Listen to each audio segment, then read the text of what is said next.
بسم اللہ الرحمن الرحیم۔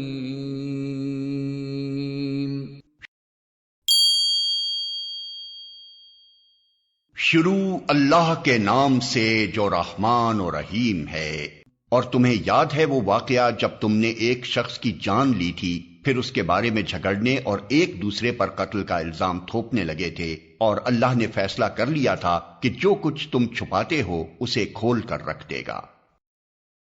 اس وقت ہم نے حکم دیا کہ مقتول کی لاش کو اس کے ایک حصے سے ضرب لگاؤ۔ دیکھو اس طرح اللہ مردوں کو زندگی بخشتا ہے اور تمہیں اپنی نشانیاں دکھاتا ہے تاکہ تم سمجھو۔ مگر ایسی نشانیاں دیکھنے کے بعد بھی آخر کار تمہارے دل سخت ہو گئے، پتھروں کی طرح سخت، بلکہ سختی میں کچھ ان سے بھی بڑے ہوئے۔ کچھ پتھروں میں سے تو کوئی ایسا بھی ہوتا ہے جس میں سے چشمے پھوٹ بہتے ہیں، کوئی پھٹتا ہے اور اس میں سے پانی نکل آتا ہے، اور کوئی خدا کے خوف سے لرز کر گر بھی پڑتا ہے۔ اللہ تمہارے کرتوتوں سے بے خبر نہیں ہے۔ اے مسلمانوں، اب کیا ان لوگوں سے تم یہ توقع رکھتے ہو کہ یہ تمہاری دعوت پر ایمان لے آئیں گے؟ حالانکہ ان میں سے ایک گروہ کا شیوا یہ رہا ہے کہ اللہ کا کلام سنا اور پھر خوب سمجھ بوجھ کر دانستہ اس میں تحریف کی۔ محمد رسول اللہ پر ایمان لانے والوں سے ملتے ہیں تو کہتے ہیں کہ ہم بھی انہیں مانتے ہیں، اور جب آپس میں ایک دوسرے سے تخلیہ کی بات چیت ہوتی ہے تو کہتے ہیں کہ بے وقوف ہو گئے ہو۔ ان لوگوں کو وہ باتیں بتاتے ہو جو اللہ نے تم پر کھولی ہیں تاکہ تمہارے رب کے پاس تمہارے مقابلے میں انہیں حجت میں پیش کریں۔ اور کیا یہ جانتے نہیں ہیں کہ جو کچھ یہ چھپاتے ہیں اور جو کچھ ظاہر کرتے ہیں اللہ کو سب باتوں کی خبر ہے؟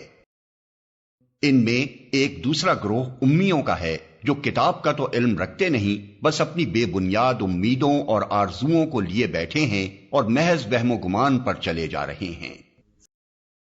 پس ہلاکت اور تباہی ہے ان لوگوں کے لیے جو اپنے ہاتھوں سے شرع کا نوشتہ لکھتے ہیں، پھر لوگوں سے کہتے ہیں کہ یہ اللہ کے پاس سے آیا ہوا ہے تاکہ اس کے معاوضے میں تھوڑا سا فائدہ حاصل کر لیں۔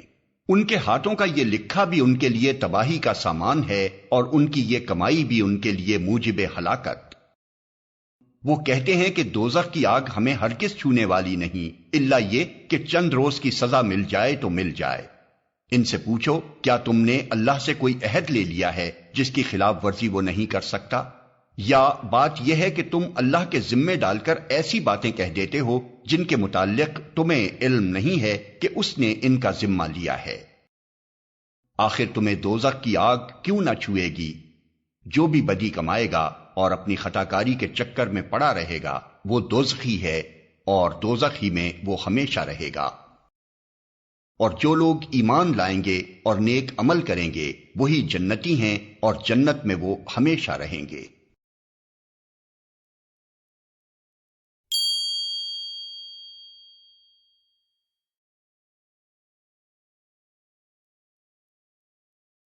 On a cry.